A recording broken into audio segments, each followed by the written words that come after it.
Bonjour à toutes, bonjour à tous. Bienvenue à cette activité qui s'inscrit dans le cadre des midi-conférences des jeunes chercheurs du CFDP, cycle de conférences que j'ai le plaisir de coordonner. Je suis Olafemi Rodrigue Oloudé, candidat au doctorat en droit à l'Université de Montréal, responsable des communications et des relations et activités étudiantes du Centre de recherche en droit public CRDP. Nous recevons aujourd'hui Noyon Olivier Afogo pour nous présenter une communication sur la lutte contre les effets néfastes du changement climatique sur le milieu marin, l'avis consultatif du Tribunal international du droit de la mer du 21 mai 2024. Afogo Noyon Olivier est candidat au doctorat en droit à l'Université de Montréal et à l'Université Jean Moulin, Lyon 3. La conférence durera 1 heure de temps, comprenant la communication du conférencier et la période des questions des participants et participantes. Sans plus tarder, je laisse Olivier débuter sa communication. Merci Rodrigue pour la présentation. Je tenais avant tout à remercier le CRDP pour l'opportunité qui est donnée aux doctorants de partager leurs travaux de recherche dans le cadre des midi-conférences. Et donc, en ce qui nous concerne, cet après-midi, ça va être l'avis consultatif du Tribunal international du droit de la mer sur les changements climatiques, avis rendu le 21 mai 2024. Alors, je nous invite simplement à réfléchir sur les obligations particulières des États identifiées par le tribunal dans le cadre de la protection et de la préservation du milieu marin contre les effets néfastes du changement climatique. Alors, à commencer par l'organisation qui a demandé l'avis. L'avis est demandé par COSIS, donc c'est la Commission des États insulaires sur le changement climatique et le droit international, une organisation créée le 31 octobre 2021 et par Antigua Barbuda et Tuvalu. Donc, ce sont les deux, ces États qui ont créé l'organisation composée aujourd'hui de 8 États membres. Donc, vous avez Antigua-Barbuda, Tuvalu, bien évidemment, vous avez Palu, vous avez Niue, vous avez Vanuatu, Sainte-Lucie, Saint-Vincent-les-Grenadines et Saint-Kitts et Nevis. Alors, c'est une organisation qui est quand même importante eu égard à la fonction qui lui est dévolue. D'abord, de par sa composition, étant donné que c'est, c'est une organisation coprésidée pardon, par les premiers ministres des deux États qui l'ont créée, donc Antigua, Barbuda et Tuvalu. C'est une organisation qui est assistée par une commission de la stratégie, de la gestion et de la sensibilisation. C'est aussi une organisation qui est accompagnée par un comité des experts juridiques. Et je pense même que c'est le cœur de l'organisation parce que le comité est subdivisé en plusieurs sous-comités en fonction des intérêts stratégiques de l'organisation. Donc, on a le sous-comité du milieu marin, on a le sous-comité sur l'élévation du niveau de la mer, on a le sous-comité sur la gestion des litiges, on a le sous-comité des pertes et des dommages et on a le sous-comité des droits humains. Donc, c'est en fonction de sa composition, on peut dire que c'est une organisation d'importance majeure, notamment pour ce qui concerne la gestion des effets relatifs au changement climatique, mais pas uniquement, parce que comme on peut le concevoir, l'organisation ne se contente pas simplement des questions liées au changement climatique, mais a une vocation beaucoup plus générale parce que son mandat est de promouvoir et de contribuer à la définition, à la mise en œuvre et au renforcement progressif des règles et des principes de droit international relatifs au changement climatique, mais bien d'autres questions. Cela témoigne de sa compétence pluridisciplinaire et c'est ce qu'on peut également constater vis-à-vis à travers donc, sa composition, les différents sous-comités énumérés précédemment. Donc, c'est une organisation importante qui a adressé les deux questions que vous voyez au Tribunal international du droit de la mer Les questions portent sur les obligations particulières des États partis à la Convention des Nations Unies sur le droit de la mer, donc notamment la partie 12. Et donc, la première partie de la question porte sur les obligations pour prévenir, réduire et maîtriser la pollution du milieu marin, donc eu égard aux effets nuisibles des changements climatiques, notamment en ce qui concerne l'élévation du niveau de la mer, le réchauffement des océans, l'acidification des océans, qui sont causées par les émissions anthropiques de gaz à effet de serre dans l'atmosphère. Et la deuxième partie de la question consiste toujours pour le tribunal d'identifier les obligations particulières des États pour protéger et préserver le milieu marin car aux incidences du changement climatique sur le réchauffement des océans, l'élévation du niveau de la mer et l'acidification des océans.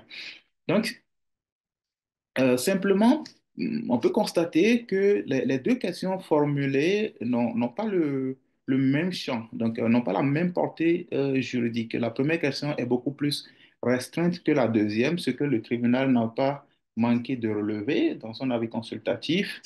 Et donc, le tribunal a pris le soin de souligner que la toute première question est beaucoup plus spécifique, en tout cas à un champ beaucoup plus restreint que la deuxième question. N'empêche que les deux questions se complètent et donc les obligations énumérées dans le cadre de la première question s'appliquent bien sûr dans le cadre de la deuxième parce que la deuxième question s'inscrit dans un champ beaucoup plus large. Alors, ce qui est important de constater, c'est que c'est c'est une procédure qui a connu une participation record, étant donné que le tribunal a enregistré des observations, des exposés écrits de 31 États, du COSIS et de 7 autres organisations intergouvernementales, notamment l'Organisation des Nations Unies, la Communauté du Pacifique, l'Organisation maritime internationale, le Programme des Nations Unies pour l'environnement, l'Autorité internationale des fonds marins et l'Union africaine. Et donc, simplement pour ce qui concerne l'Union africaine, parce que j'ai eu la chance de contribuer à la rédaction des exposés écrits de l'Union africaine. Donc, c'est une expérience unique pour moi parce que c'est vrai, j'ai eu l'opportunité de réaliser mon stage au Tribunal international des droits de la mer juste avant l'avis consultatif. J'étais au stage quand le tribunal a été saisi pour avis consultatif. Et donc, c'est simplement une fierté de revenir en tant que conseil dans le cadre de cet avis aux côtés de l'Union africaine, avec qui nous avons travaillé en collaboration avec le groupe Sydney. Et donc, dans le cadre de l'Union africaine, nous avons eu l'opportunité de travailler, comme je le disais, de février en juin jusqu'au dépôt des exposés écrits. Et bien évidemment, nous étions présents au tribunal pour la présentation, pour les audiences publiques qui se sont tenues en septembre 2023. Et et donc, c'est une expérience très enrichissante pour moi que je tenais à partager dans le cadre de cette présentation. Et donc, je disais tantôt que c'est une participation record en raison de la légitimité de la procédure. Je soulignais tantôt que 31 États ont envoyé d'exposés écrits au tribunal et 8 organisations, le COSIS et 7 organisations intergouvernementales également, y compris l'Union africaine. Et 4 autres exposés ont été déposés au tribunal après expiration de la date fixée par le tribunal. Donc, le tribunal a reçu des exposés écrits du Rwanda, de l'Organisation des Nations Unies pour l'alimentation et l'agriculture, du Vietnam et de l'Inde. Et en dehors de ces 4 exposés qui ont été déposés après expiration de la date fixée par le tribunal, le tribunal a reçu des exposés écrits d'autres entités, telles que les rapporteurs spéciaux des Nations Unies sur les droits de l'homme et les changements climatiques, sur les substances toxiques et les droits de l'homme, et sur les droits de l'homme et l'environnement. Il en est de même pour le Fonds mondial pour la nature, pour le Comité consultatif sur la protection des mers, ou bien l'Observatoire de la gouvernance marine côtière. Donc, cela témoigne, entre autres, de la légitimité, de l'intérêt que porte la communauté internationale à cette cause d'abord et à cette procédure particulièrement, d'autant plus que si on fait une comparaison avec les deux avis consultatifs que le tribunal a eu à rendre précédemment, il n'y a pas eu de participation à cette hauteur-là. Donc, dans le premier avis consultatif, par exemple, de 2011, le tribunal avait enregistré des exposés écrits de 12 États et de 3 organisations intergouvernementales. Le deuxième avis consultatif de 2015 a reçu un peu plus de participation. Toujours est-il que cette participation n'a pas atteint le niveau que la procédure sur les changements climatiques a atteint. Donc, l'avis consultatif de 2015 a enregistré 22 des exposés écrits de 22 États et d'organisations intergouvernementales également. Ce qui était intéressant dans l'avis consultatif de 2015, c'est que les États-Unis d'Amérique, qui ne sont pas partis à la Convention des Nations Unies sur le droit de la mer, ont soumis des exposés écrits au tribunal, exposés que le tribunal a accueillis et ajouté au dossier de la procédure, étant donné que les États-Unis sont partis à l'accord de 1995 sur les stocks chevauchants. Donc, cela montre quand même l'ouverture du tribunal à la participation des organisations ou des États, donc partis ou non directement à la Convention de Montego Bay ou aux organisations intergouvernementales de manière générale. Donc, en dehors de la participation record de la procédure, la question qui était posée et sur laquelle le tribunal n'est pas resté longtemps à discuter, c'est la question de la compétence pour donner l'avis consultatif. Théoriquement, la question de la compétence est beaucoup discutée puisque, comme on le sait, c'est à la Chambre pour le règlement des différends relatifs aux fonds marins que la Convention des Nations Unies sur le droit de la mer a donné compétence pour connaître des avis consultatifs, notamment l'article 191. Et il a fallu, donc, dans le cadre des avis consultatifs précédents, que le tribunal clarifie le champ d'application de la compétence du tribunal pour donner les avis consultatifs, puisque le tribunal mentionnait que l'article 138 du règlement donne compétence au tribunal et puis le tribunal est aussi compétent toutes les fois qu'un accord international le prévoit. Et puis, il faudrait simplement qu'il y ait un organe autorisé officiellement qui saisisse le tribunal dans ce cadre-là. Donc, la compétence du tribunal dans sa formation plénière pour donner un avis consultatif est très discutée. Et il a fallu, notamment dans l'avis consultatif de 2015 sur la commission sous-régionale, demandée par la commission sous-régionale des pêches, que le tribunal clarifie que l'article 21 du statut du tribunal donne cette compétence également au tribunal dans sa formation plénière et que cette formule qu'a adopté le statut du tribunal, à savoir que sa compétence est établie à l'égard de toutes les requêtes, doit être entendue comme incluant sa compétence pour donner les avis consultatifs. Et donc, conformément à la Convention des Nations Unies et toutes les questions expressément prévues par un accord extérieur, le tribunal pourrait être amené à donner un avis consultatif sur toute question relative au droit de la mer. Et il faut dire que ce débat a eu lieu dans les deux avis consultatifs qui ont précédé celui-ci, étant donné que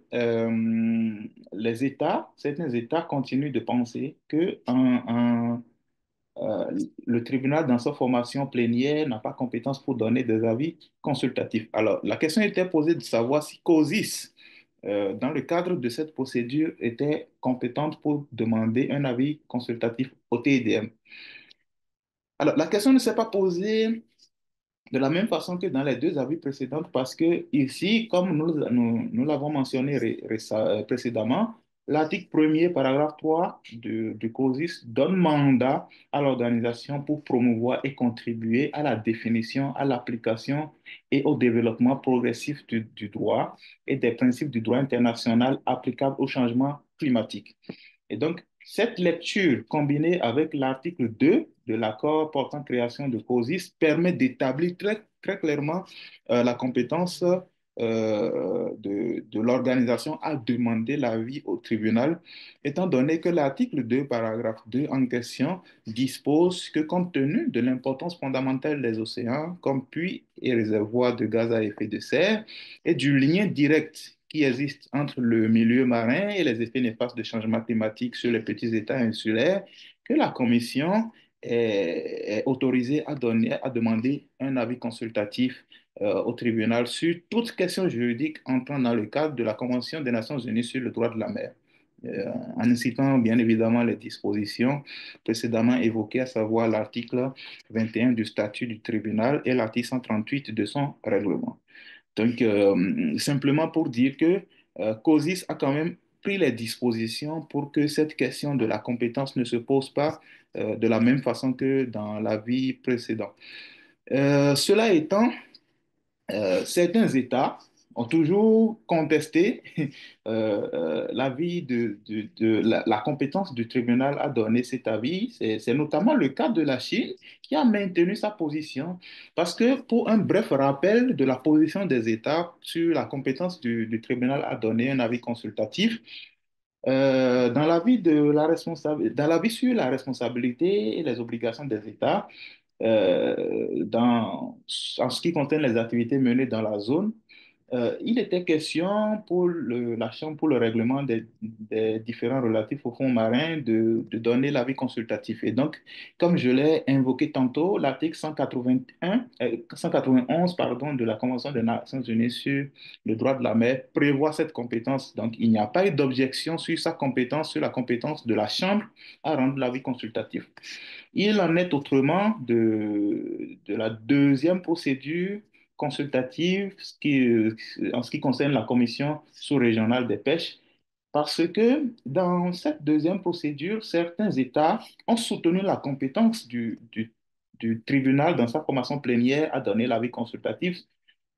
C'est notamment le cas de la Nouvelle-Zélande, du Japon, de la Somalie, etc. Par contre, il y a des États qui ont contesté l'existence de cette compétence. C'est le cas de la Chine, de l'Irlande, de l'Australie, de la France, etc. Et l'Union européenne, pardon, qui est partie à la Convention, n'a pas tranché sur la question, donc elle n'a pas pris de position. Dans la procédure de 2023-2024, donc sur les changements climatiques, la Chine a maintenu sa position en soutenant que les États n'ont pas entendu donner compétence consultative au tribunal dans sa formation plénière. Et donc, c'est simplement pour dire que la position chinoise reste à observer sur le long terme. En ce qui me concerne, je pense que la question a été réglée dans la deuxième procédure où le tribunal a pris le soin de clarifier très clairement que sa compétence est établie de toutes les fois qu'un autre accord complémentaire, donc à la Convention de Montego Bay, prévoit cette compétence et que l'organe autorisé et que l'organe qui a demandé l'avis est l'organe autorisé par cet accord. Donc, n'empêche que la position chinoise est à suivre sur le long terme. Alors, simplement, pour passer sur la démarche que le tribunal a adoptée dans le cadre de cette procédure. D'abord, le tribunal a commencé par reconnaître qu'il existe un lien entre les deux questions qui lui sont posées, puisque, comme je le disais tantôt, il y a une première question qui a un champ d'application beaucoup plus restreint et la deuxième question qui est beaucoup plus générale. La question abordée par le tribunal par la suite, c'est la question du droit applicable. Alors, c'est intéressant parce que le tribunal a tenu à souligner que l'article 293 de la Convention et 23 de son statut l'habilite à appliquer d'autres règles de droit international qui ne sont pas incompatibles avec la Convention des Nations Unies sur le droit de la mer. Parce que pour une fois, la question qui est posée au tribunal relève quand même du droit du climat. Et donc, il était question de savoir s'il est possible pour le tribunal non seulement de trancher, donc de donner l'avis sur la question, et si c'était possible, dans quelle mesure est-ce que le tribunal serait capable de mobiliser le droit du climat, de l'articuler par la suite avec la Convention des Nations Unies sur le droit de la mer et ses accords complémentaires. Donc, c'est quelque chose que le tribunal a réussi à faire en articulant les deux corps de règles. Donc, dans le cadre de cet avis, il est très clairement établi que le droit de la mer s'applique et doit être articulé avec le droit du climat parce que la question relative aux effets nuisibles des changements climatiques relève principalement du droit du climat, notamment la Convention cadre des Nations Unies sur le changement climatique et l'accord de Paris. Donc, le tribunal a bien précisé dans le cadre de cette affaire, ne constitue pas une laisse spécialiste par rapport à la Convention des Nations Unies. Cela était important parce que euh, la question qui est posée au tribunal, c'est celle d'identifier les obligations particulières des États en vertu de la Convention des Nations Unies sur le droit de la mer. Donc, l'avis consultatif est donné non pas en considérant la Convention cadre des Nations Unies sur le changement climatique et l'accord de Paris comme constituant une laisse spécialiste, mais c'est bien un avis donné en vertu de la Convention des Nations Unies sur le droit de la mer, mais, qui est articulé donc, avec la Convention cadre des Nations Unies sur le changement climatique et l'accord de Paris. Donc, droit applicable, c'est à peu près cela. Par la suite, le tribunal a tenu à souligner que le, les obligations ici énumérées sont des obligations primaires. Et cela est important parce que dans les avis précédents, le tribunal a été amené à décliner des obligations primaires et secondaires. Et donc, dans le cadre de cet avis, il s'agit bien sûr des obligations primaires. Et donc, c'est une mise en garde simplement que le tribunal a tenu à faire en soulignant simplement que les obligations qui sont ici énumérées sont des obligations primaires et si référence il y a aux obligations secondaires, ce serait simplement pour expliciter la portée juridique des obligations primaires qui sont ici demandées par COSIS. Alors, comme obligation primaire, on sait que le tribunal a appliqué dans le cadre de cet avis consultatif pour la première fois la définition de la pollution du milieu marin et est parvenu a établi dans ce sens que l'article 1er, paragraphe 1.4 de la Convention des Nations Unies, qui définit ce que c'est que la pollution du milieu marin, permet d'établir que les émissions anthropiques de gaz à effet de serre dans l'atmosphère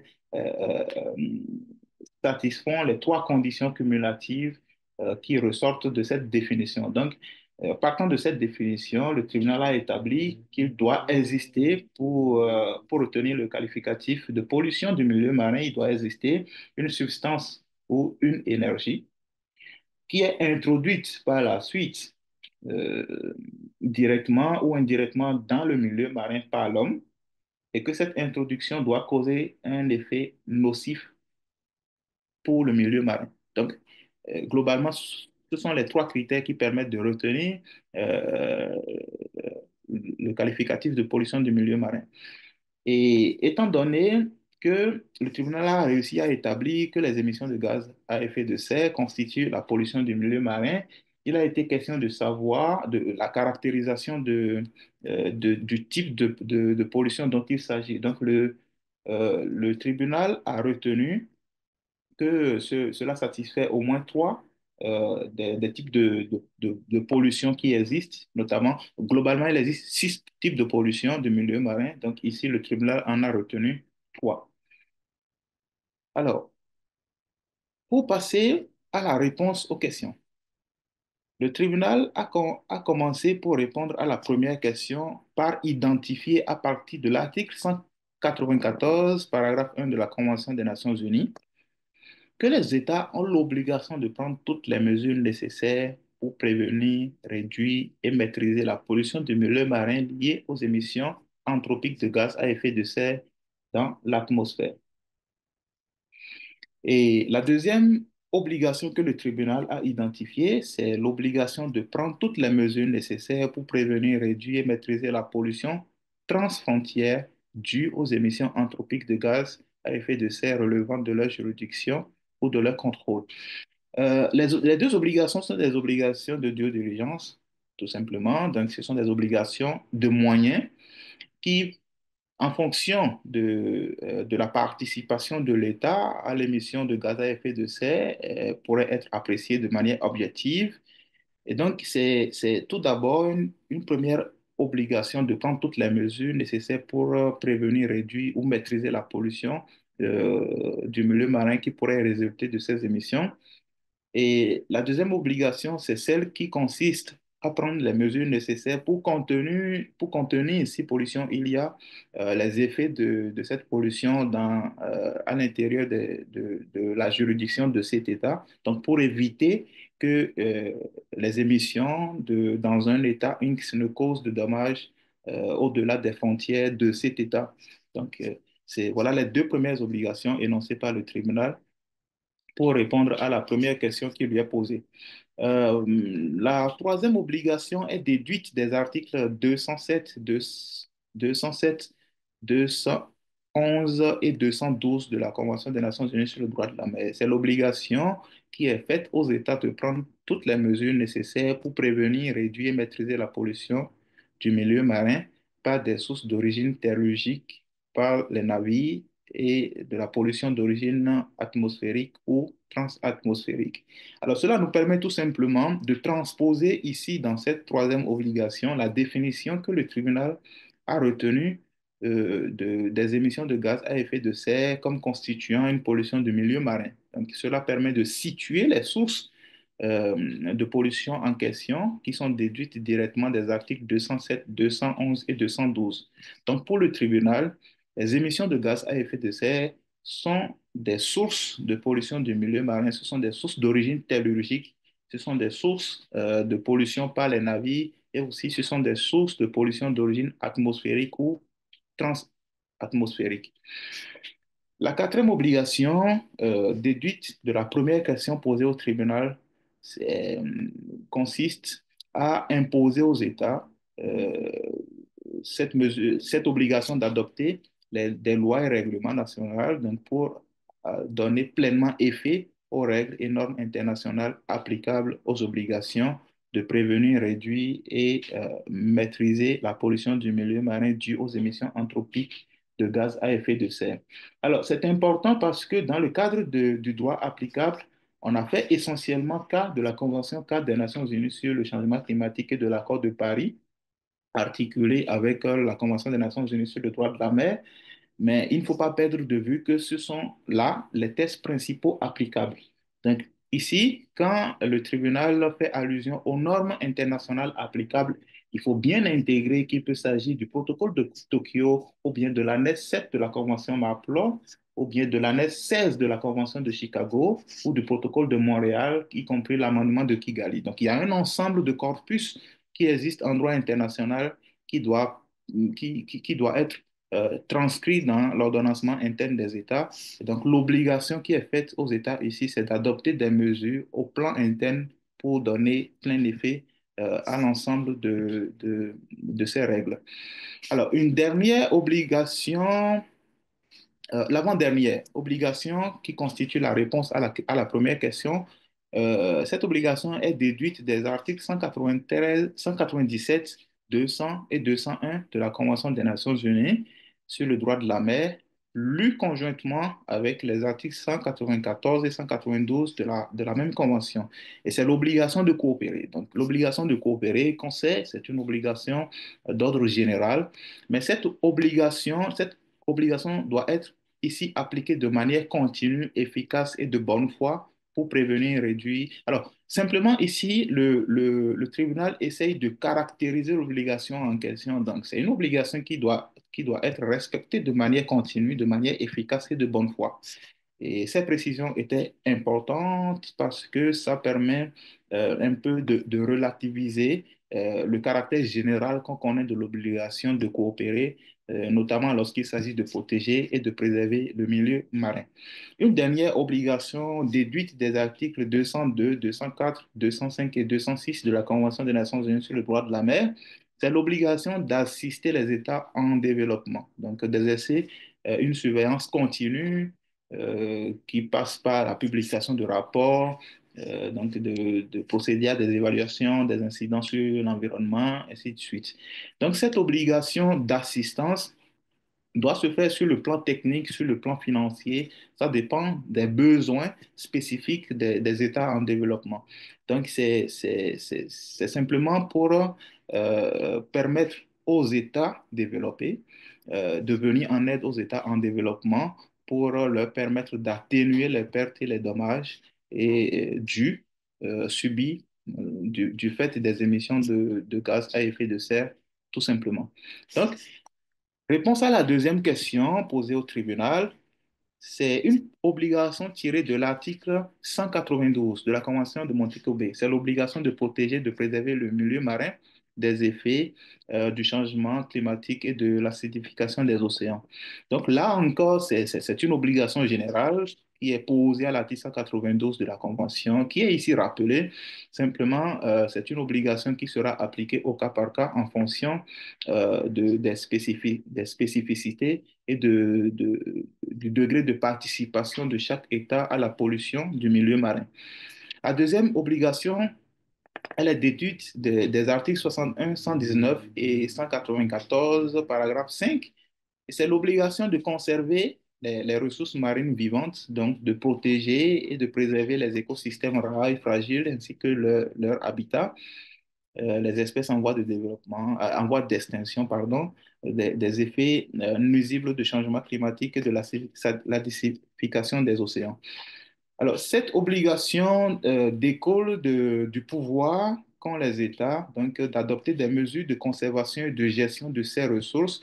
Et donc, dans le cadre de l'adoption des mesures de conservation et de gestion des ressources, que ce soit dans les zones relevant de leur juridiction ou que ce soit des ressources qui sont de part et d'autre de leurs frontières maritimes ou des ressources qui ne relèvent de la juridiction d'aucun État, les États doivent agir de sorte que les mesures adoptées n'aient pas pour conséquence euh, d'entraîner la pollution du milieu marin.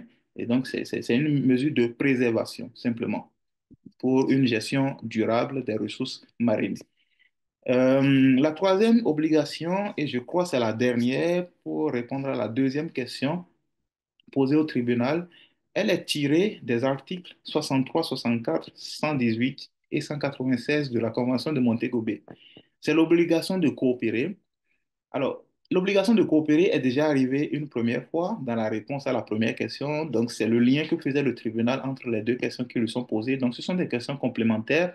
Ici, le fondement de l'obligation de coopérer change.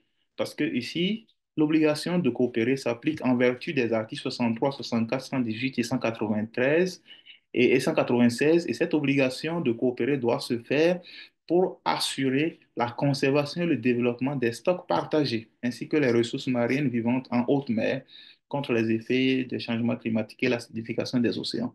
Donc, globalement, voilà les obligations énoncées par le tribunal pour répondre aux questions qui lui sont adressées par COSIS. Alors, après l'avis consultatif, on a eu quelques commentaires de doctrine sur la démarche du tribunal. Globalement, on n'a rien reproché fondamentalement au tribunal sur sa démarche, sur l'articulation notamment, sur l'identification d'abord du droit applicable et sur l'articulation de la Convention de Montego Bay avec le droit du climat.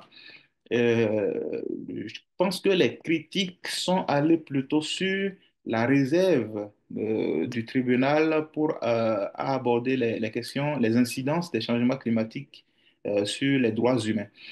Et donc, c'est globalement dans la doctrine, c'est le reproche qui a été fait au tribunal.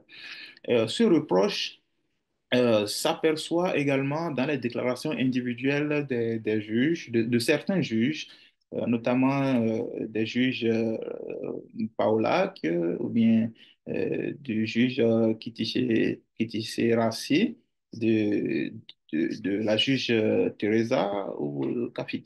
Ce qui est notamment reproché au tribunal, c'est de n'avoir pas suffisamment pris le temps d'apprécier les conséquences de changement climatique sur les droits humains.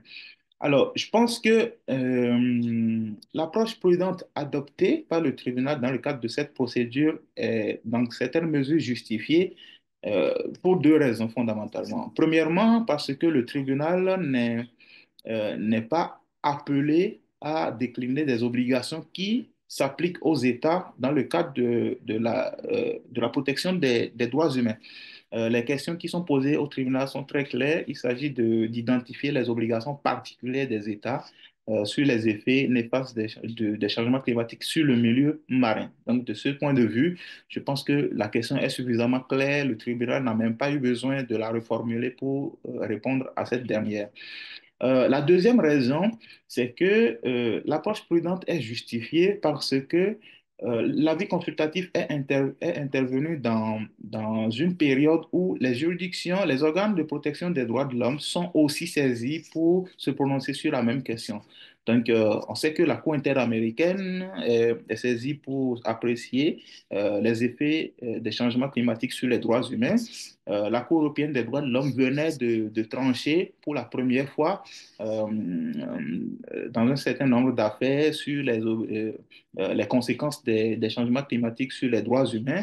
La Cour internationale de justice, qui a une compétence générale en droit international, est également saisie pour apprécier la question, notamment la deuxième partie de la deuxième question qui est posée à la Cour et qui porte sur les conséquences les conséquences de la violation des obligations premières des États en matière de changement climatique sur les individus et les peuples ainsi que les générations futures. Alors, donc, si on place l'avis consultatif dans ce contexte global d'affaires contentieuses ou consultatives qui portent sur les mêmes questions, je pense que le tribunal, en tant que juridiction spécialisée en droit de la mer, avait ce devoir de garder cette prudence tout simplement pour rester dans ce qui lui est destiné comme compétence puisque on le sait, le tribunal est compétent pour apprécier les différents relatifs à l'interprétation et à l'application de la Convention de Montego Bay, simplement. Donc, je pense que c'est une critique qui peut lui être adressée, mais c'est une prudence justifiée, et d'autant plus qu'on ne peut pas dire que le tribunal n'a pas du tout abordé la question, puisqu'il a consacré un obiter dictum à cette question en reconnaissant simplement que les changements climatiques représentent pour les droits humains une question existentielle. Et donc, c'est sur cette bonne note du tribunal qui marque sa conscience des effets des changements climatiques sur les droits humains que je voudrais fermer cette conférence en vous remerciant d'avoir suivi. Et bien évidemment, je suis disponible. Vous pouvez m'écrire sur mon adresse mail institutionnelle si vous avez des questions sur le contenu. Merci beaucoup et bonne soirée à tous.